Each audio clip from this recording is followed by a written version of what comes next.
सावधान। नमो अरहंताय नमो सिद्धारं नमो आयतिहारं नमो वरदायं नमो लोहे सवसाहुरं।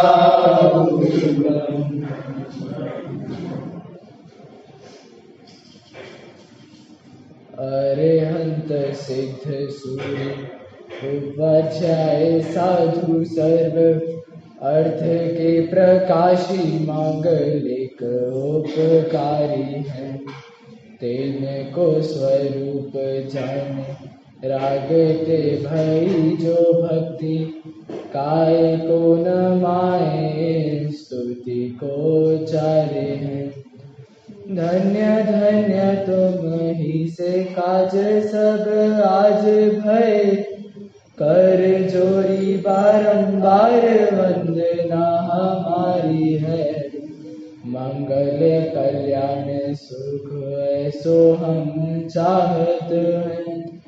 ओ मेरी ऐसी दशा जैसी तुम धारी है। हो मेरी ऐसी दशा जैसी तुम धारी है। निम्मल झाण करे किया कर्म कलंक देवी अपाल धौजे हरु देवर कंपन देवी।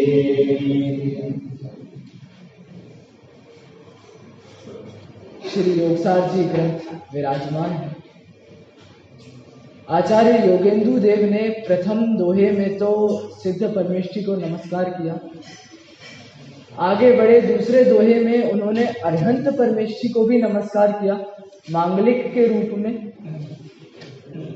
उसके बाद उन्होंने वहां प्रतिज्ञा करी कि मैं एक सुंदर काव्य की रचना करने जा रहा हूं। उसके बाद उन्होंने ये ऐसी आशा भी रखी कि अब यह हमारा कर्तव्य है कि हम उसे पढ़ें और जो योगेंदु देव जिसका प्रतिपादन करना चाहते थे उसकी ओर हमारी दृष्टि जाए, मतलब आत्मा की तरफ। तीसरे दोहे में ग्रंथ को कहने का निमित्त अथवा प्रयोजन किस निमित्त से कहा, किसके लिए कहा कि जिन्हें संसार से भय है और जिन्हें मुक्ति की लालसा है, जो मोक्ष को चाहते हैं। हे भव्य जन, यदि भव दुखों से मुक्त होना चाहते, यदि इस संसार रूपी दुख से आप भली भांति परिचित हो चुके हो और अब आपको यहाँ डर लगता है, तो आप मेरे पास आइए। ऐसा योगेंदु देव कहते हैं, आप मेरे पास आइए। यदि आपको मोक्ष की अभिलाषा है, आप मेरे पास आइए। मैंने यह सुंदर काव्य की रचना करी है, आप इसका अभ्यास करें और इसके द्वारा जो प्रतिपाद्य आत्मा बताया है, मोह राग द्वेष से रहित एक शुद्ध कारण परमात्मा बताया है, उसकी ओर अपनी दृष्टि करें तो आपको शीघ्र ही निश्चित ही सुख की प्राप्ति होगी। अब चौथी गाथा में कल हमारी चर्चा चली थी कि यह जीव क्यों दुखी है, कहाँ दुखी है, तो कहा संसार में दुखी है। अब चौथे दोहे में चर्चा करते हैं यह संसार में क्यों घूम रहा है। कोई भी होती है, किसी भी वस्तु होती है तो उसके पीछे का कारण जानना जरूरी है। पेड़ बड़ा हुआ तो क्यों हुआ, क्योंकि उसकी जड़ें बड़ी थी, जड़ें अंदर तक गई इसलिए पेड़ बड़ा हुआ। ऐसे ही ये संसार रूपी पेड़ कैसे बड़ा हुआ, तो ये चौथे दोहे में कहेंगे मिथ्यात्व रूपी जड़ जितनी जितनी गहरी जाती गई उतना उतना उतना संसार अनंत काल तक बढ़ गया। आइए दोहे का पाठ करते हैं। कालु अणाई जीव भवसायर जियणन्तु। इसमें एक पद शायद नहीं है, ऐसा है काल अणाई अणाई जीव, तो इसमें एक पद नहीं है, तो वापस काल अणाई अणाई जीव भवसायर जियणन्तु मिच्छादन सड़नो पियऊ न विसुह दुख जीवतु। नीचे पद्यानुवाद देखते हैं। अनंत है संसार सागर, जीव काल अनादि है, पर सुख नहीं बस दुख पाया, मोह मोहित जीवन। देखिए क्या कहते हैं, काल अणाई अणाई जीव, काल अणाई, यह काल अनादि का है, और अणाई जीव मतलब और अनादि से ही संसारी जीव इस काल में है, इस संसार में है।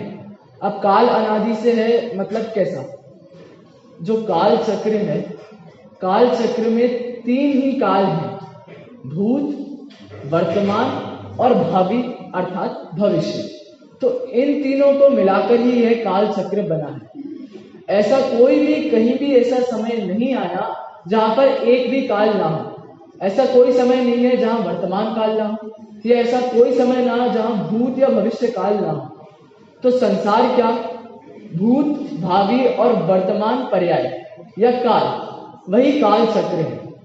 और इस अनादि के काल चक्र में काम करने वाला यह जीव, वह भी अनादि से ही है। काल अणाई अणाई जीव। जब यह जीव ही इस संसार सागर में अनादि से पड़ा हुआ है, अनादि से दुख को भोग रहा है, तो न केवल यह जीव द्रव्य अपितु 5 अन्य द्रव्य भी यहाँ अनादि से पड़े हुए हैं। कौन से? जीव, पुद्गल, धर्मास्तिकाय, अधर्मास्तिकाय, आकाश और काल। अर्थात 6 द्रव्य यहाँ पर अनादि से हैं। इस काल चक्र में 6 द्रव्यों का समाहित यहाँ अनादि से समाहित है। अब यह 6 द्रव्य अनादि से हैं, तो विचार करिए इन 6 द्रव्यों का समूह अनादि से रहेगा या नहीं। तो इन 6 द्रव्यों का समूह अर्थात विश्व, यह विश्व भी अनादि का सिद्ध हो गया। देखिए, जीव द्रव्य, काल चक्र अनादि से, काल अणाई, आगे कहते हैं अणाई जीव, मतलब इस संसार सागर में जीव भी अनादि का। तो न केवल जीव द्रव्य, अन्य 5 द्रव्य भी अनादि से। तो इन 6 द्रव्यों का अनादि अनंत होना सिद्ध हुआ। अब जब ये 6 द्रव्य अनादि से हैं, तो इनका समूह जो विश्व कहलाता है वह भी अनादि से है। तो कहते हैं इस विश्व में यह प्रत्यक्ष गोचर होता है कि प्रत्येक वस्तु में उत्पाद और व्यय है। जीव की एक पर्याय का तो व्यय होता है, पूर्व पर्याय का तो व्यय होता है, और नवीन पर्याय की उत्पत्ति होती है। परंतु ध्यान देने वाली बात क्या है, जो जीव द्रव्य है वो तो ज्यों का त्यों बना ही रहता है, ना उसमें जरा सा घटता है ना जरा सा बढ़ता है। आत्मा की 47 शक्तियां जो होती हैं, 47 वैभव, अनंत वैभव में से 47 का नाम गिनाए तो उसमें से एक त्यागोपादान शून्यत्व नाम की शक्ति है आत्मा की। वह क्या कहती है, इस चेतन गुण, इस चेतना में से, इस आत्मा में से ना तो कुछ त्याग किया जाता है, ना तो कुछ घटता है, और उपादान मतलब क्या, ग्रहण करना। तो ना तो कुछ ग्रहण किया जाता है ना तो कुछ बढ़ता है। तो घटना और बढ़ना कहाँ हुआ, बाहर पर्याय में हुआ। तो कहते हैं जब यह उत्पाद और व्यय हुआ तो एक जो द्रव्य था वह नित्य अवस्थित ही रहा, ना तो कुछ कम बढ़ हुआ ना तो कहीं उसमें मंद तीव्रता का भाव आया। जैसे सोने की डली होती है, सोना, उसको तपा करके मैंने अभी हार बनाया, और कुछ दिनों बाद उसी सोने को तपाकर मैंने कंगन बनाए। तो सोना तो ज्यों का त्यों रहा, परंतु उसकी जो पर्याय थी, आज हार है कल कंगन बन गया, तो पर्याय मात्र परिवर्तित हुई, सोना ज्यों का त्यों रहा। और देखें तो सोना मतलब क्या, तो यह पुद्गल परमाणुओं का स्कंद है। तो इससे क्या सिद्ध हुआ कि पुद्गल परमाणु अर्थात पुद्गल द्रव्य भी अनादि से है, मात्र कहां परिवर्तन हो रहा है, पर्याय में हो रहा है। जीव द्रव्य कभी ऐसा नहीं हुआ कि संसार नहीं था फिर जीव में नया संसार जुड़ गया, ऐसा कभी नहीं हुआ। जब यहाँ दोहे में कहा कि काल अनादि से है और जीव द्रव्य अनादि से है, इसका क्या मतलब हुआ कि जब यह संसार चलता रहा तब तब इस जीव को संसार में रहना पड़ा। ऐसा नहीं था कि जीव कहीं से और उड़कर आ गया और इस संसार में पटक दिया गया, ऐसा नहीं है। अनादि से जीव और संसार का संबंध चलता आ रहा है। ऐसे ही इस जीव की जो ऐसा नहीं हुआ पहले कभी कि यह जीव शुद्ध था और इसमें अशुद्धता कहीं से घुस गई, ऐसा नहीं हुआ। यह जीव अनादि से अशुद्ध था, अब शुद्धता को प्रकट करेगा, ऐसा है। मान लीजिए यदि अनादि से शुद्धता ही होती इस जीव में और अशुद्धता का कहीं से वास होता, कहीं से ऐड होती अंदर अशुद्धता, तो कैसी व्यवस्था होती कि पहले जीव शुद्ध है और फिर अशुद्धता उसमें घुस गई, ऐसा होता। यदि ऐसा माना जाता तो जिस समय पहले जीव शुद्ध था उस समय इसे आनंद की प्राप्ति होनी चाहिए थी, एक बात। दूसरी बात, आनंद कहां से प्राप्त हो? जो वस्तु जहां रखी है वह वस्तु वहीं से प्राप्त होगी। मैंने फ्रिज के ऊपर चश्मा रखा और मैं ढूंढ रहा हूं किचन में चश्मा, तो मुझे चश्मा मिलेगा? नहीं मिलेगा, मुझे फ्रिज के ऊपर ही चश्मा मिलेगा। ऐसे ही एक चाय का कप है, उस चाय के कप में चाय भरी है और आप चाय को भरते जाइए, भरते जाइए, भरते जाइए, तो उस कप में से चाय का क्या होगा? बाहर गिरेगी। तो उस कप में से चाय ही बाहर गिरेगी। क्यों? क्योंकि उसमें चाय ही भरी है, उसमें से दूध बाहर नहीं गिरेगा, उसमें से पानी बाहर नहीं गिरेगा। ऐसे ही यदि वह अनादि से शुद्ध रहता और अशुद्धता का उसमें संबंध किया जाता तो जिस काल में वह शुद्ध रहता उसे वहां आनंद की प्राप्ति होनी चाहिए थी। वह आनंद भी अंदर से प्राप्त होना चाहिए था। जैसा चाय का कप, चाय बाहर आएगी, दूध पानी बाहर नहीं आएगा। ऐसे ही आनंद अंदर में था तो अंदर से ही प्राप्त होना चाहिए था, परंतु जीव ने क्या किया? बाहर से निकाला। जहां तो सुख है वहां तो खोजता नहीं, और जहां खोजता है वहां सुख नहीं। एक तो यह परिस्थिति की यह अनादि से शुद्ध नहीं था। दूसरी परिस्थिति देखें कि यह अनादि से अशुद्ध था, इसकी पर्याय अनादि से मलिन थी, और यदि अनादि से इसकी पर्याय मलिन नहीं होती तो फिर पुरुषार्थ का उपदेश देना यह कार्यकारी ही नहीं होता। यदि मेरी पर्याय अनादि से शुद्ध होती तो मैं यहाँ मंदिर में शास्त्र सभा में नहीं बैठता, क्योंकि मैं तो शुद्ध हूँ, मेरी पर्याय तो शुद्ध है। मुझे पुरुषार्थ का उपदेश ही क्यों दिया जा रहा है?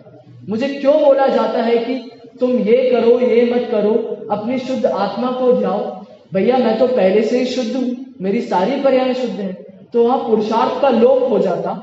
इसीलिए कहा कि इस जीव की अनादिकालीन पर्याय मलिन है, अशुद्ध है, तभी इसे शुद्धता का उपदेश दिया जाएगा।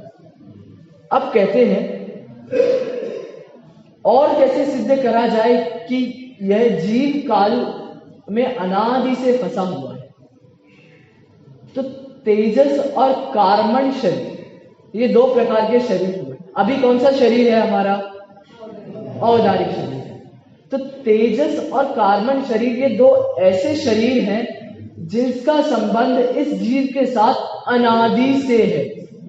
विग्रह गति जब होती है, एक गति से दूसरी गति में जब जाते हैं तो बीच का जो समय विग्रह गति कहलाता है, उसमें भी ये दो शरीर हमारा साथ नहीं छोड़ते। औदारिक शरीर तो ये मनुष्य गति का औदारिक शरीर छोड़ देगा, और यदि अगले भव में मुझे त्रियंश बनना है तो वह त्रियंश शरीर को प्राप्त करने से पहले और मनुष्य गति के शरीर को छोड़ने से के बाद जो बीच का समय है, बीच की गति है, वह विग्रह गति। और इस विग्रह गति में भी दो शरीर ऐसे हैं जो हमारे साथ नित्य बने रहते हैं, वो है तेजस और कार्मण शरीर। तो इससे यह सिद्ध होता है कि यह जीव अनादि से है, बराबर। अब आगे देखते हैं। भव सायरुज्यणन्तु, जीव यह काल अनादि से हो गया, यह सिद्ध कर दिया। जीव उसमें अनादि से है, यह भी सिद्ध हो गया। अब कहते हैं भव सायरुजि अनंतु, मतलब भव सागर अनंत है। ये कैसे सिद्ध हुआ? देखिए, इस संसारी जीव के क्या काम है, क्या करता है? ये दो ही काम है, या तो राग करेगा या तो द्वेष करेगा, या तो पुण्य में उपादेय बुद्धि करेगा या तो पाप में हेय बुद्धि करेगा। देखिए, कहा जाता है, पंचास्त्री केमिकल माता जी की कक्षा में बहुत ही सुंदर चर्चा आई कि यह परिवर्तन, ये साइकिल कैसे चलती है। तो मोह राग द्वेष भाव कर्म, भाव कर्म के निमित्त से ज्ञानावरणादि कर्म जो प्राप्त होंगे वह तो द्रव्य कर्म, और इन नाम कर्म आदि से जो शरीर की रचना प्राप्त हुई यह 9 कर्म। भाव कर्म करा, भाव कर्म से द्रव्य कर्म करे, द्रव्य कर्म की प्राप्ति हुई, इससे 9 कर्म शरीर आदि की प्राप्ति हुई। अब शरीर आदि की प्राप्ति हुई तो इंद्रियों की प्राप्ति हुई। अब जब इंद्रियों की प्राप्ति हुई तो पंच इंद्रिय के विषयों में यह जीव नित्य ही भ्रमता है। कल बहुत विस्तार से चर्चा करी हमने। अब जब ये पंच इंद्रिय के विषयों में रमता है तो कहीं तो राग करता है, कहीं द्वेष करता है, कहीं पुण्य बुद्धि करता है, कहीं पाप में हे बुद्धि करता है, दुख बुद्धि करता है। तो पुनः यह साइकिल वापस चलती जाती है। फिर इसको मोह राग द्वेष होगा, फिर द्रव्य कर्म, भाव कर्म, शरीर, पंचेंद्रिय, विषय, फिर भाव कर्म, ऐसा चलता जा रहा है। ये भव सागर, और ये भव सागर की जड़ देखो। देखिए, कोई भी कार्य, प्रारंभ में ही कहा, कोई भी कार्य का मूल ढूंढना है तो उसके नीचे उतरिए। जितना नीचे उतरते जाएंगे, किसी भी परेशानी में जब हम फंस जाते हैं तो क्या करते हैं, हम वो देखने की कोशिश करते हैं कि ये परेशानी कहां से शुरू हुई। साइक्लोन, भवंडर जब आता है, हवा का जो चक्रवात जो भी होता है, उसको कैसे रोका जाता है? मतलब प्रारंभिक अवस्था में ही उसे रोक सकते हैं, तो कैसे रोका जाता है? तो बीच में जो सेंटर होता है ना, वो वहां से शुरू होता है, कहीं बाहर से साइड से शुरू नहीं होता, वो एक सेंटर से शुरू होता है। तो जो उसका मूल है ना, यदि उसको नष्ट कर दिया जाए तो वो चक्रवात बंद हो जाता है। साइंस में ऐसा एक्सपेरिमेंट हम लोग ने करा है। और भी देखें, एक वृक्ष लीजिए, वृक्ष की पत्तियों पर आप 24 घंटे पानी डालते रहिए, उसके फूलों पर पानी डालिए, उसके फलों पर पानी डालिए, मुझे बताइए वह वृक्ष कब तक जिंदा रहेगा? ज्यादा समय नहीं टिकेगा। और दूसरा वृक्ष लीजिए, मात्र उसकी जड़ों में पानी डालिए, भले ही अभी उसमें फूल, पत्ती, फल नहीं आए, परंतु जड़ों में पानी डालिए।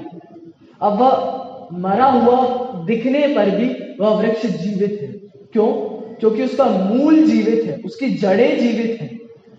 ऐसे ही देखिए मिथ्यात्व रूपी वृक्ष को, जब जब हम उसकी राग और द्वेष रूपी पत्तों पर पानी डालते रहेंगे, मतलब उन्हें ही पुष्ट करते रहेंगे या उन्हें ही काटने का प्रयास करेंगे, तब तक यह वृक्ष सूखेगा नहीं। हम जब मात्र पत्तों को तोड़े या फलों को तोड़े, वह वृक्ष सूखता नहीं है। जब हम जड़ों को काटेंगे तभी वह वृक्ष सूखेगा। तो ऐसे ही राग और द्वेष तो होगा इसके फल और पत्ते। मतलब जब जब हम राग द्वेष को रोकने का प्रयास करते हैं तो क्या होता है? देखिए, राग और द्वेष तो वास्तव में हमारा भी अभी नष्ट हो रहा है। पर्याय कितने समय की? पर्याय एक समय की।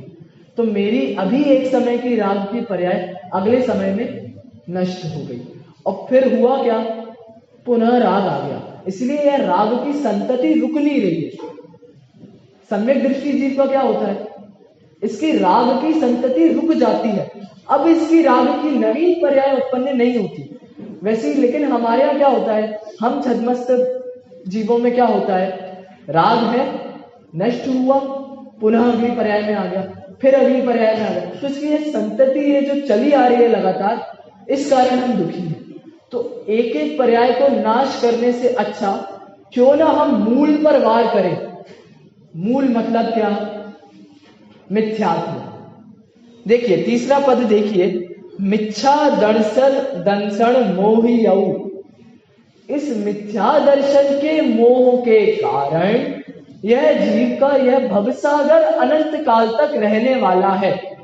क्यों रहने वाला है? यदि इस जीव ने अब मिथ्या दर्शन रूपी जड़ पर वार नहीं किया, इस मिथ्या दर्शन रूपी जड़ पर पानी देना बंद नहीं किया, तो इसका भवसागर अनंत काल तक रहेगा। ये सिद्ध हो गया। अब मिथ्या दर्शन, मिथ्यात्व पर भी विचार किया जाए। देखिए, राग द्वेष तो हम कहें बच्चे हैं, और मिथ्या दर्शन, मिथ्यात्व इनका पिताजी, पापा है। तो जब हम पिताजी को ही भगा देंगे तो बच्चे किस खेत की मूली है। तो मिथ्यात्व पर विचार किया जाए तो मिथ्यात्व माने क्या? सीधी सी बात है, मिथ्यात्व माने जैसा वस्तु का स्वभाव है वैसा न मानकर अन्यथा मानना, विपरीत मान्यता सो मिथ्यात्व। वस्तु यहां आप ले लीजिए जीव, द्रव्य, आत्मा। देखिए, जहां भी जो भी अन्य की बात चले वहां अपनी बात ही समझना। वस्तु मतलब क्या? तो मैं स्वयं आत्मा। अब आत्मा का जो भाव था शुद्ध, ज्ञायक, स्वाभावी, चैतन्य रूपी, चिदानंद, घन रूपी, आनंद रस का कंद था मैं, ऐसा तो मेरा स्वभाव था। लेकिन विपरीत माना। कैसा माना? विपरीत। शरीर आदि की प्रवृत्तियों को अपनी प्रवृत्ति माना। चेतन के विपरीत तो पुद्गल, अचेतन, जड़। तो जो जो चेतन की क्रियाएं थी उनको तो मैंने अपना नहीं माना, मैंने अपने स्वभाव को तो नहीं माना। लेकिन क्या करा? शरीर आदि जो अभी संयोग मिले हैं उनमें अपनापन किया, उनमें ममत्व किया। ममत्व, अपनापन, एकता कहाँ करनी थी? आत्मा में, स्वयं के स्वभाव में। करी कहाँ? शरीर में। छड़ाला की दूसरी ढाल। पुद्गल नव धर्म अधर्म काल, इन ते न्यारी है जीव चाल, ताको न जान विपरीत मान, करी करे देह में निज पिछान। आगे क्या कहते हैं? मैं सुखी दुखी मैं रंक राव, मेरे धन ग्रह गो धन प्रभाव, मेरे सुततिय में सबल दीन, बेरूप सुभग मूरख प्रवीण। पहले तो पुद्गल नव धर्म अधर्म काल, इन पांचों द्रव्यों से भिन्न थी मेरी चाल। चाल मतलब मेरा स्वभाव इन पांचों से तो भिन्न था। लेकिन करा क्या? ताको न जान विपरीत मान, उसको तो पहचाना नहीं, उल्टा मैंने लिया जान। फिर क्या करता है? करी करे देह में निज पिछान। अब देह आदि में सब अपना करता है।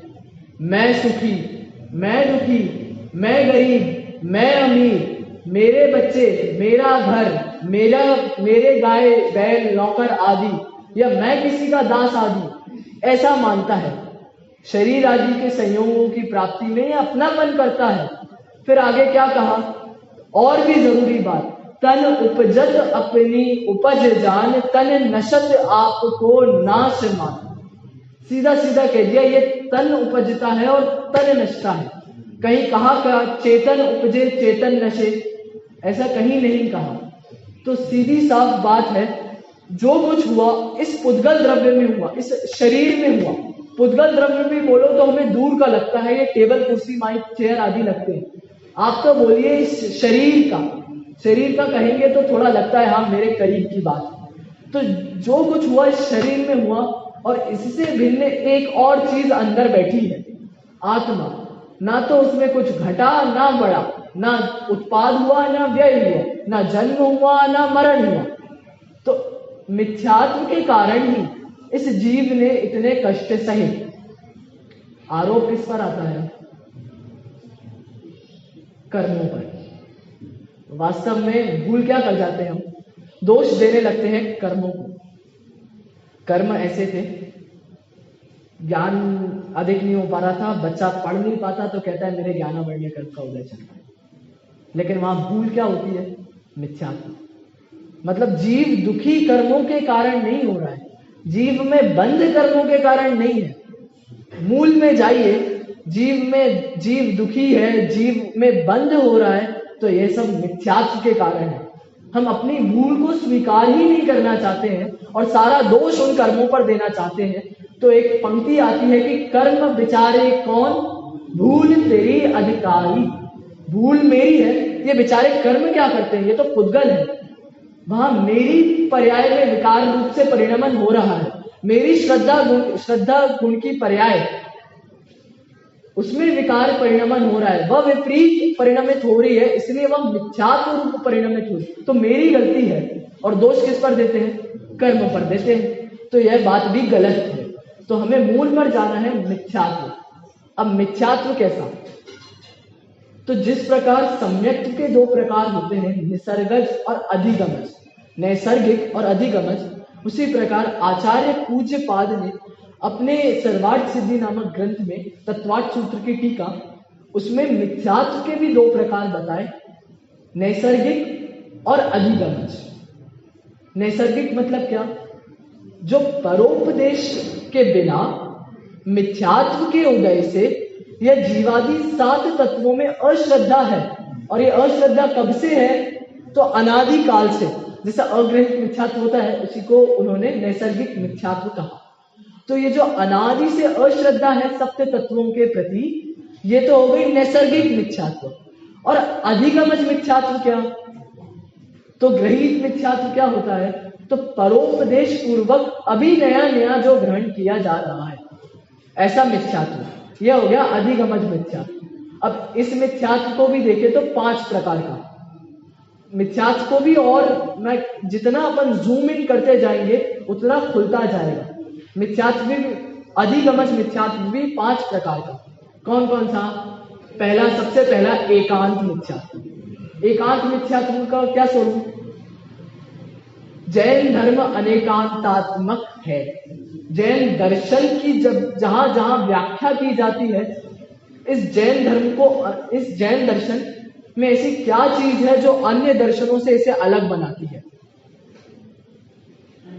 अनेकांत और स्याद्भाव, ये सिद्धांत मात्र इस दर्शन में है, आपको अन्य बौद्ध, सांख्य, मीमांसक, न्याय कहीं नहीं मिलेगा। देखिए, एकांत मतलब क्या? वस्तु अनेक धर्मात्मक है, उसके अनेक पहलू हैं, लेकिन बौद्ध क्या करते हैं? इस संसार को वह सर्वथा ही अनित्य मानते हैं। यह संसार सर्वथा ही अनित्य है। बौद्ध एक ही पक्ष को ग्रहण करते हैं, वहीं सांख्य दूसरी ओर खड़े होते हैं और कहते हैं यह संसार सर्वथा नित्य ही है। सर्वथा नित्य ही पर जब जोर दिया जाता है तो वह एक पक्ष को ही ग्रहण किया जाता है। तो बौद्ध तो अनित्य पक्ष को ही ग्रहण करते हैं, और सांख्य जो होते हैं वह नित्य पक्ष को ही ग्रहण करते हैं। तो वस्तु अनेकांतात्मक होने पर भी यह अन्य दर्शन मात्र उसके एक पक्ष को ग्रहण करते हैं। यह हो गया एकांत मिथ्यात्व। न केवल अन्य दर्शन वाले, हम भी, यदि यह वास्तव में दर्शन कहीं बाहर नहीं है, हमारी ही पर्याय होती है। यदि हम किसी चीज को एक पक्ष से ही ग्रहण करने लगेंगे तो हम इस मत के हो गए, या दूसरे पक्ष से ग्रहण करने लगेंगे तो उस मत के हो गए। वास्तव में हमें तो वस्तु के अनेकांतात्मक धर्म को स्वीकार करना होता है। तो ये दर्शन कहीं बाहर नहीं होते, अपने में ही होते हैं। आगे देखिए, दूसरा मिथ्यात्व। एकांत के बाद कौन सा मिथ्यात्व आया? विपरीत मिथ्यात्व। विपरीत मिथ्यात्व का क्या स्वरूप है? तो जैसा स्वरूप स्वभाव वस्तु का था वैसा नहीं माना, विपरीत माना, वह विपरीत मिथ्यात्व। कैसा? सग्रंथ निर्ग्रंथ। ग्रंथ मतलब क्या? तो गांठ। गांठ मतलब क्या? परिग्रह। परिग्रह रूपी जो गांठ बंध जाती है उसे कहा। तो सग्रंथ मतलब परिग्रह सहित होने पर भी निर्ग्रंथ, हमने निर्ग्रंथ माना। आज हम बाहर देखते हैं तो अन्य जो देव, गुरु आदि, जो कुगुरु कुदेव आदियों का स्वरूप मिलता है, तो वह कैसे हैं? परिग्रह सहित हैं। और हम कैसा मानते हैं? निर्ग्रंथ मानते हैं, उन्हें आदर्श मानते हैं। तो जैसा स्वरूप था वैसा नहीं माना, और जैसा नहीं था वैसा माना। यह विपरीत मिथ्यात्व। अब चलिए श्वेतांबरों के पास। श्वेतांबर कैसा मानते हैं? स्त्री देह से मुक्ति, स्त्री शरीर से मुक्ति मानते हैं। तो स्त्री शरीर से मुक्ति नहीं हो सकती। क्यों नहीं हो सकती? वज्र वृषभ नाराज सहनन नहीं होता, इसलिए। और भी हेतु है, परंतु अभी यहां देखें तो वज्र वृषभ नाराज सहनन के अभाव होने से उनके यहाँ मुक्ति, स्त्री शरीर से मुक्ति नहीं हो सकती। परंतु श्वेतांबर क्या मानते हैं? स्त्री शरीर से मुक्ति। और तो और भारी विडंबना देखिए, वह तो केवली भगवान के कवलाहार मानते हैं। कवलाहार कैसा? जैसा हम थाली में रोटी को तोड़कर हाथ से कौर बनाकर खाते हैं, वैसे ही वे मानते हैं कि जो केवली सर्वज्ञ भगवान है उनका भी वैसे ही कवलाहार होता है। आहार होता है, 9 कर्म रूपी आहार होता है, लेकिन वो कवलाहार पूर्वक रूप से नहीं होता। लेकिन स्वरूप तो था कि कवलाहार रूप से नहीं होता, 9 कर्म आहार होता है, परंतु श्वेतांबर आदि क्या मानते हैं? कवलाहार होता है, कौर बनाकर खाते हैं। तो ऐसी अनेक चीजें जो जैसी हैं वैसी नहीं मानना, ये हो गया विपरीत मिथ्यात्व। तीसरा मिथ्यात्व, संशय मिथ्यात्व। संशय का क्या स्वरूप है? एमसीक्यू क्वेश्चंस आते हैं ना एग्जाम्स में, वो सबसे बढ़िया उदाहरण है संशय का। अब वो एक क्वेश्चन दे दिया और टीचर्स भी इतने चतुर होते हैं कि ऑप्शंस भी बिल्कुल सिमिलर रखते हैं, वो बच्चा बेचारा कंफ्यूज ही हो जाता है। अब उसको लगता है ऑप्शन ए है या ऑप्शन बी है, नहीं ऑप्शन ए है, नहीं बी है। अब ए कर देगा, मिटा के वापस बी करके आएगा, और बी कर देगा और फिर सबमिट करके आएगा, तो बाद में चलेगा यार ए था, पहले तो सही किया था। ऐसे ही संशय मिथ्यात्व को समझना कैसा? निश्चय सम्यक दर्शन ज्ञान चारित्र मोक्ष मार्ग है या नहीं? मोक्ष मार्ग कहीं बाहर है या अपने अंदर में? नहीं। शुभ क्रिया आदि, दया व्रत पूजन दान आदि इसमें है मोक्ष मार्ग। मैं तो ये करूंगा, कुछ समय यहां करा, नहीं आत्मा में है, आत्मा में, नहीं यहां नहीं वहां। तो ये संशय रूपी जहां परिस्थिति खड़ी होती है वहां हो गया इसका संशय मिथ्यात्व। तो वैसे तो निश्चय सम्यक दर्शन ज्ञान चारित्र ही मोक्ष मार्ग था, परंतु यह संशय मिथ्यात्व में क्या करता है या नहीं, यह मोक्ष मार्ग है या नहीं, इस प्रकार किसी एक पक्ष को ग्रहण नहीं करता, वह हमेशा द्वंद्व में रहता है। तो इस प्रकार यह संशय मिथ्यात्व। अभी चौथा मिथ्यात्व कौन सा? या एक और बीच में रह गया, विनय मिथ्यात्व। विनय मिथ्यात्व क्या? तो विनय मिथ्यात्व में भारी विडंबना है। आज इस मनुष्य ने अपना सर सड़ा हुआ नारियल बना दिया है, जहां मन चाहे वहां सर फोड़ के आता है। सर फोड़ के आता है मतलब ढोक देकर आता है।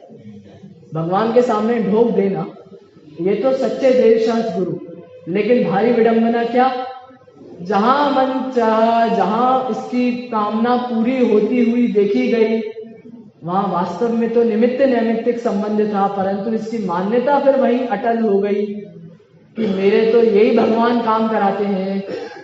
एक बात थोड़ी और सूक्ष्मता से देखें तो शांतिनाथ भगवान शांति कराते हैं, महावीर भगवान पुत्र रत्न की प्राप्ति कराते हैं, पार्श्वनाथ भगवान रक्षा करते हैं। ये सब क्या हुआ?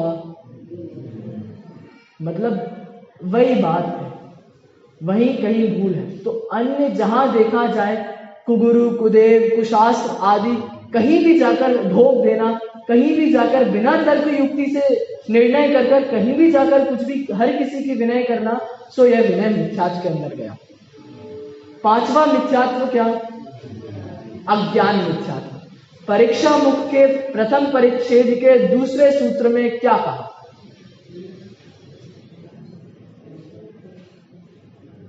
हिताहित प्राप्ति परिहार समर्थम ही प्रमाणम ततो ज्ञान में तत्। वहां क्या कहा? प्रमाण ज्ञान है, और वह ज्ञान कैसा है? तो पहले कहा हिताहित प्राप्ति परिहार समर्थम, हित की प्राप्ति अहित का परिहार, इसको कैटेगराइज करने में जो समर्थ है ऐसा ज्ञान, वही प्रमाण है। लेकिन यह ज्ञान मिथ्यात्व क्या है?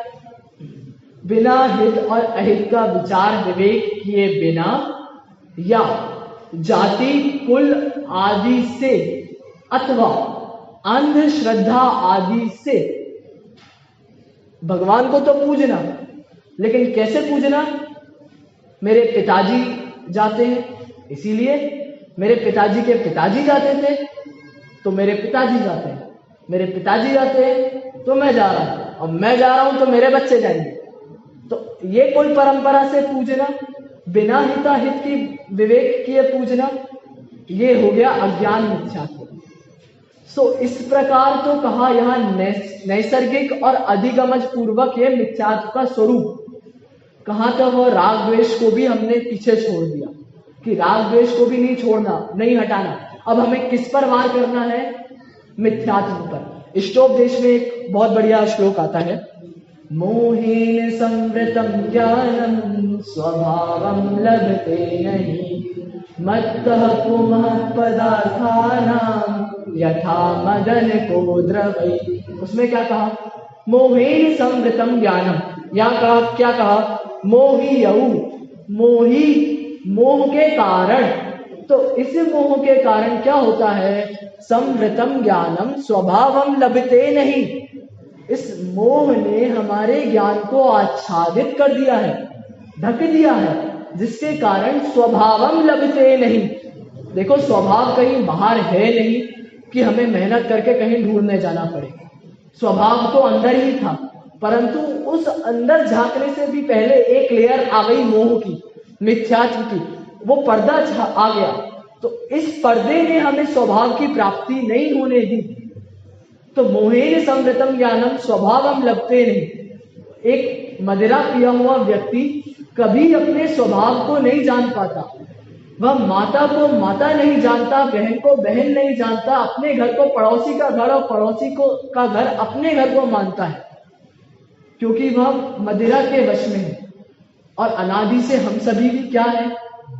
मोह रूपी मदिरा के ही वश में है। जिस पर्याय में गए उसी में तन्मयता करी। प्राप्त पर्याय में तन्मयता। मनुष्य में गए, जो शरीर मिला अब वही मेरा है, इसके सगे संबंधी सब मेरे हैं। त्रियंश में गया, त्रियंश में भी वहां अपनी पर्याय में तन्मयता करी। भैया नातियों में तो नहीं होती होगी पर्याय में तन्मयता, वहां तो बुरा शरीर है, कष्ट है, वहां भी नहीं। वहां भी मारने पर इसे दुख होता है, भूख का इसे दुख होता है, प्यास का इसे दुख होता है, वहां भी इसे दुख दर्द है। वहां भी शरीर से तन्मयता है, इसीलिए भागता है बचने के लिए, लेकिन बच पाता है नहीं। देव गति में तो तन्मयता की बात ही बहुत निराली है। वहां तो जितनी व्याख्या करो उतनी कम है। वहां भी तन्मयता तो बराबर से देखी जाती है। तो प्राप्त पर्याय में तन्मयता होती है। तो यहाँ भी जिस प्रकार वह मदिरा पिया हुआ व्यक्ति अपने घर परिवार आदि को नहीं जान पाता है, वैसे ही हम सभी अनादि से भी अपने निज घर को भूले हैं।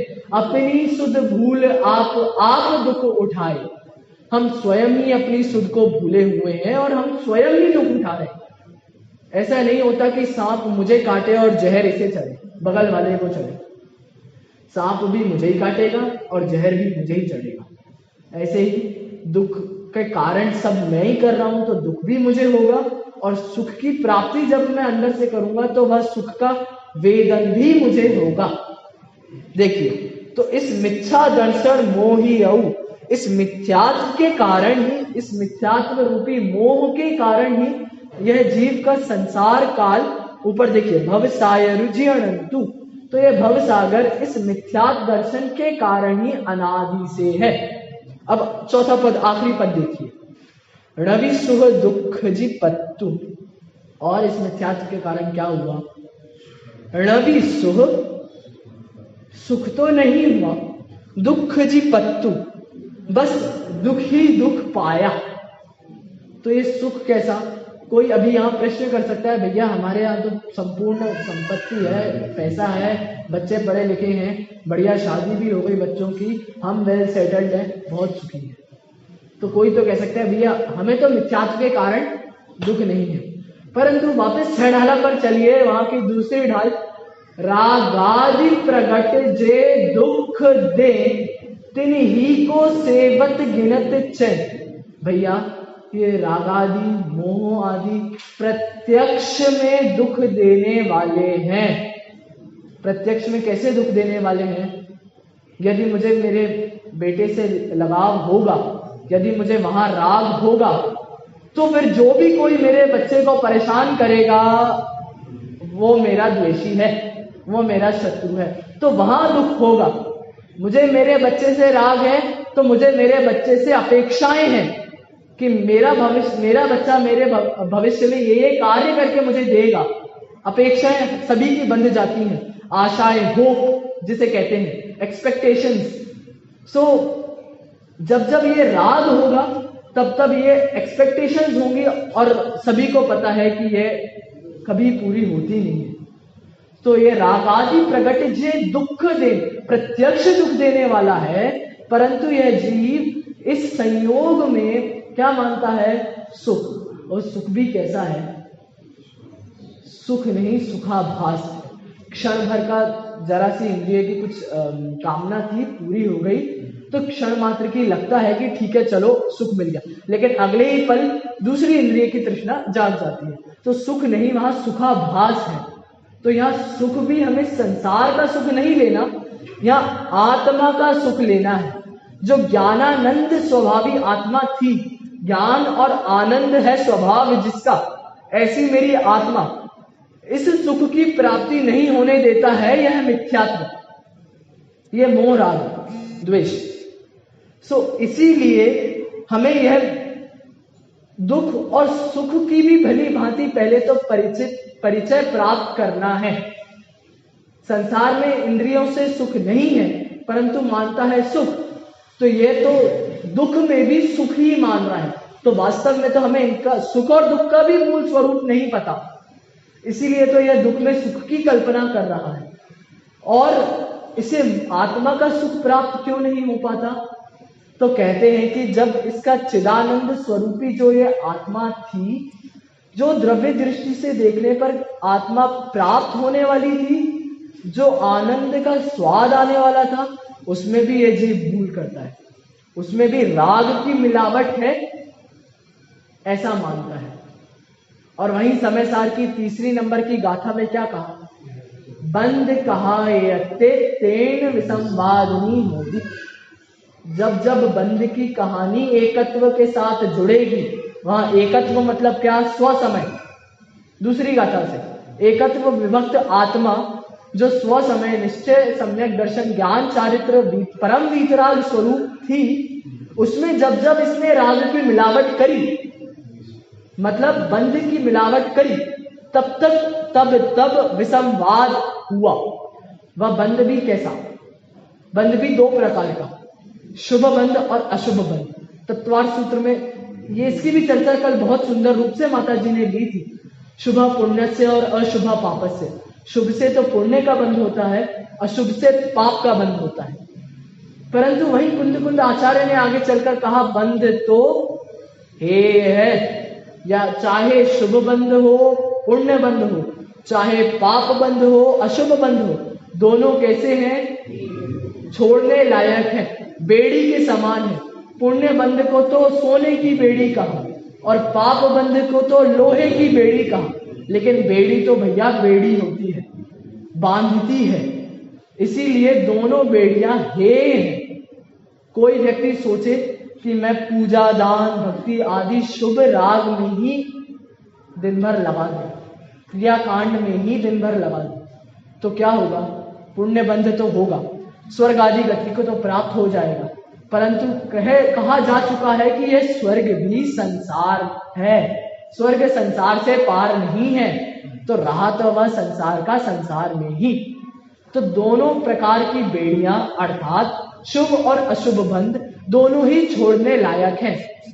बिल्कुल ठीक यही दोहा, यही भाव लेते हुए दोहा आगे योग सार में भी कहा जाएगा, और ऐसा ही कहा जाएगा कि एक शुभ बंध तो लोहे सोने की बेड़ी है और अशुभ बंध लोहे की बेड़ी। आगे आएगा, ये बिल्कुल सेम दोहा आएगा।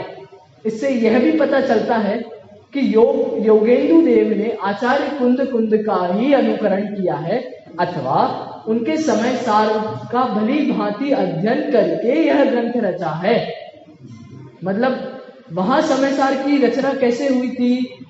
वह पांचवी गाथा में कहा, मैं स्वानुभव से बता रहा हूं।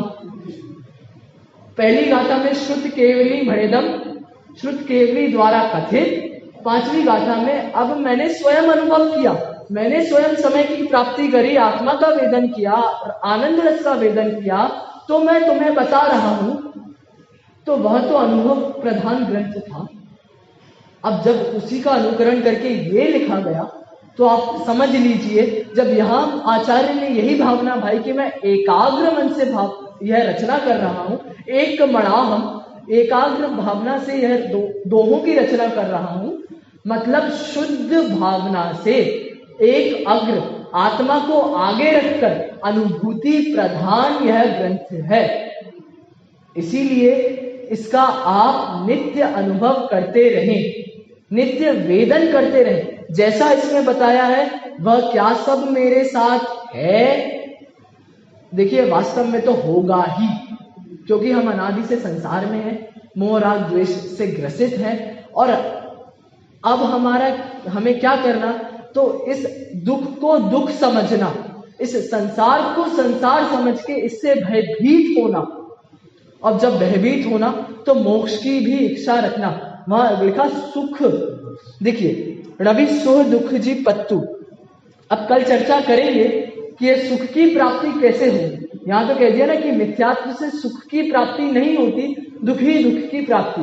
तो अब कल चर्चा करेंगे कि यह सुख की कैसे प्राप्ति हो। इसी मंगल भावना से आज के दिन को विराम। ओम नमः शिवाय।